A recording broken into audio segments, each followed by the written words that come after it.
We are 3 days into the NHL playoffs, and so far the teams have given us a ton to talk about.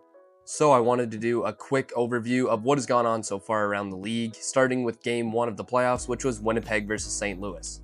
Now, the energy was extremely high for Game 1 of the playoffs, as it seems to be every year, and this one did not disappoint whatsoever. It was full of momentum shifts, especially in that first period. We saw both teams exchanging leads left, right, and center, and there was a ton of physicality on both sides. It was a huge game for Kyle Connor, who had a goal and 2 assists, and his goal was the game winner with just over a minute and a half left. A little bit lost in the mix as well was Mark Scheifele, who had a really solid game himself with a goal and 2 assists as well. Now for the Blues, they were coming in against the President's Trophy winners, but I don't think they played a bad game regardless of the score. They held a lead for large portions of this game, and they proved that this is going to be a very competitive series, and it's far from a cakewalk for Winnipeg. For the Jets though, especially in the second and third period, they really started to show why they were one of the best teams in the league this year, and that goes as far as Connor Hellebuyck as well. He had a rough start to the game, but he really settled down after allowing a few quick ones to have a solid game overall. This is one of the few series that has already played 2 games, so we'll cover Game 2 a little later in this video. Next up, we had Game 1 between the Colorado Avalanche and the Dallas Stars. Now, the big storyline going into this series was Mikko Rantanen playing against his old team. And it's a little bit disappointing considering some of the star power that are missing from Dallas, no pun intended. As of right now, they don't have Jason Robertson or Miro Heiskanen, and the thing is, Dallas played very well considering they didn't have these 2 guys. Players on the team like Thomas Harley and also Coach Pete DeBoer mentioned that this is one of the best games that Dallas has played in weeks. The only problem is it was against the Colorado Avalanche, and for them, Nathan MacKinnon was Nathan MacKinnon. He had 2 goals and an assist, and he just looked like one of the best players, if not the best player on the planet, which is really what we've come to expect. But the biggest standout for Colorado for me was Mackenzie Blackwood. He was excellent, and this is a guy that's going to be huge for the Avalanche if they want to go on another Stanley Cup run. And if Blackwood can give them games like he did the other night, I don't see many teams taking down Colorado in a 7-game series, if any team at all. And probably the most controversial moment of the night was the Artturi Lehkonen goal, the first of the game. I'm sure it would have got a lot more conversation if it wasn't a 5-1 blowout for Colorado, but it was one of the most strange playoff goals we've ever seen, and really just one of the strangest goals we've seen in general. You can see him kind of kick the puck in here, but again, there's no way that was intentional. And given it wasn't that close of a game in the end, who really cares? Game 2 of that series will also be on tonight. I'm not going to cover that one in this video, but by the time you're watching this, you will have seen either Colorado take a 2-0 series lead or Dallas even up. Next up, we have Game 1 between the Carolina Hurricanes and the New Jersey Devils. And unfortunately, this is probably the series I'm looking least forward to. Not because I don't like players on either team or I don't think it's going to be an entertaining series, but mainly because it just sucks with the Devils being so shorthanded and not getting to watch them with Jack Hughes and Jonas Siegenthaler in the lineup. It's tough because if those 2 guys were playing, this series looks so different, but as things stand now, Carolina just looks like the far better team.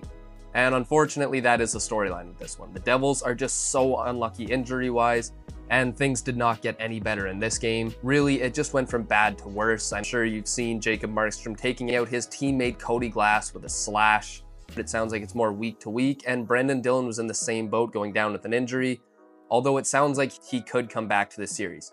It was said that he wanted to return to the game, but was held out by the team doctors, so hopefully for the Devils' sake, he is at least ready to go for Game 2. But things just aren't looking good with New Jersey players dropping like flies, and especially considering you're not going to have your star player for the entire series, it's looking like it might be a quick series for Carolina. And one note on the Hurricanes, Logan Stankoven looked unbelievable. Obviously, there was the drama around moving Mikko Rantanen at the deadline this year, but they got Logan Stankoven in return, and he's looked great in their uniform, so it's just really great for their fans to see him get a couple playoff goals in their first game, to make you not forget about the Mikko Rantanen saga, but make it a little less bitter. Next up is the game I was most tuned into as an Ottawa Senators fan, Toronto and Ottawa. And obviously this one did not go in the favor of the Senators. Toronto, from the moment the puck was dropped, was off to a great start. They were buzzing, playing physical, and it just looked like Ottawa, who was a bit of an inexperienced team, was just a little bit caught in the moment, and perhaps had some butterflies and played with a little bit of hesitancy. The biggest takeaway from this game was the penalties for Ottawa. And a lot of Sens fans were complaining about some of the calls, and I agree that there were a couple of weak ones, particularly the Tim Stützle boarding penalty, but Ottawa got away with some stuff as well, just like the Maple Leafs did. While I do think the refs could have been more consistent, it's not like Ottawa was an innocent team. They committed a lot of penalties, and really a lot more of the blame needs to be put on the team itself rather than the officials. Don't get me wrong, they weren't perfect, they weren't even great, but Ottawa gave them reasons to call penalties, and that's just the way things go sometimes. Obviously, as this one kinda got out of hand quickly, it was an insanely aggressive game. We saw the Ridley Gregg cross-check on John Tavares that had Leafs fans up in arms. Turned out to be a minor penalty, but could have been a major, it depends on who you ask. But that really set the tempo for the rest of the game, and there was scrum after scrum. And the best part about that to me is it should make for a very entertaining Game 2 tomorrow night. One of the storylines going into this series was the goaltending. You had Anthony Stolarz, who was an unbelievable regular season goalie for Toronto, but again, he had never been a true #1 goalie throughout his career and had never played in the playoffs. On the other side, you had Linus Ullmark, who is one of Vezina, has been a #1 goalie this season for Ottawa, but again, his experiences in the playoffs have not always gone well. In fact, he's been a subpar goaltender in the postseason, and he didn't have a great first game. Now, it would be a total overreaction to say he is not the Senators starter going forward. I think he will get the net again, and I don't see him losing it even if he has another bad game, but it's certainly something to keep an eye on throughout the rest of this series. You had both Travis Green and Craig Berube calling out the league and referees following the game for various reasons, and really it's just making the Battle of Ontario feel like a true battle, which is what every hockey fan wanted going into this. Mitch Marner was excellent along with the other members of the core four, having 3 points, and for the Maple Leafs, you couldn't really have drawn up a better Game 1. The final game Sunday night was the Vegas Golden Knights taking on the Minnesota Wild. Now, this is a tight game start to finish, and it's a really underrated series in my mind. Guys like Mark Stone, Jack Eichel, Pietrangelo, Theodore, they were all buzzing, and Vegas looked like they hadn't lost a step whatsoever. They looked like that team that won a Stanley Cup, and they're going to be incredibly hard to handle in a 7-game series, but Minnesota deserves a ton of credit. It was a tight game from start to finish, and the Wild had their chances to take the lead and even win this game at some points. The biggest thing was that this Minnesota team looks so much better now that they have Kaprizov and Eriksson Ek back in the lineup. People forget just how dominant they were at the start of the season before losing Kaprizov to injury, and now that they have these two guys back, I think they're much closer to that star team than they are to the middling wildcard team that really just kind of limped down the stretch. And the star players were great for the Wild as well. Boldy had 2 goals, Kaprizov had 2 assists. It was a 4-2 game, but really a 3-2 game because of the empty net goal. Brett Howden actually got his second goal on the empty net with 0.1 seconds off a tough pass from Zeke Buem, who had a rough game for his first in his career. But again, I don't see him struggling for too long. I think he is going to be a good, impactful player for the rest of the series for Minnesota. And if you're the Wild, you have to hope he is. Did a little bit of time traveling, and the Montreal Canadiens have now just wrapped up their games against the Washington Capitals. This too was Game 1, and the way it started off was pretty much how I expected. Montreal, the youngest team to make the playoffs, looked like a young team out there. It was Washington, the more veteran team, the heavier team, pushing them around and really controlling play through the first 2 periods. They were laying hits left, right, and center, and it was Sam Montembeault that was the Canadiens' MVP. He was really standing on his head.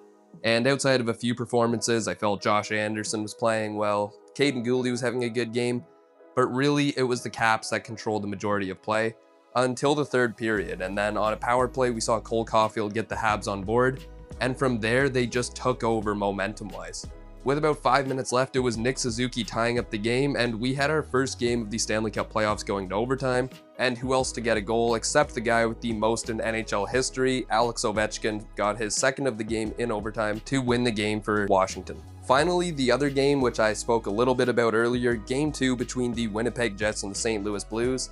This one had a different feel from Game 1. It was much lower scoring, and yet it was the Jets taking home a 2-1 win, as Connor Hellebuyck really has silenced a lot of the people questioning his playoff abilities. This was a huge one for Winnipeg. Last season, they were really disappointed with how their first round went, and they now hold on to a commanding 2-0 series lead against the St. Louis Blues. It's really a hard pill to swallow if you're St. Louis, because again, you played really well.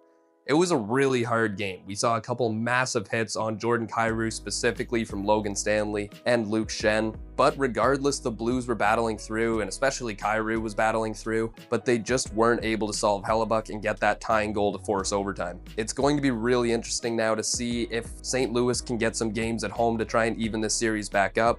But if Winnipeg can get even one of the next two, that series looks like it's all but over. If you enjoyed this video, I'd really appreciate it if you left it a like and subscribe to the channel. Also be sure to leave a comment down below, and as always, I'll see you in the next one.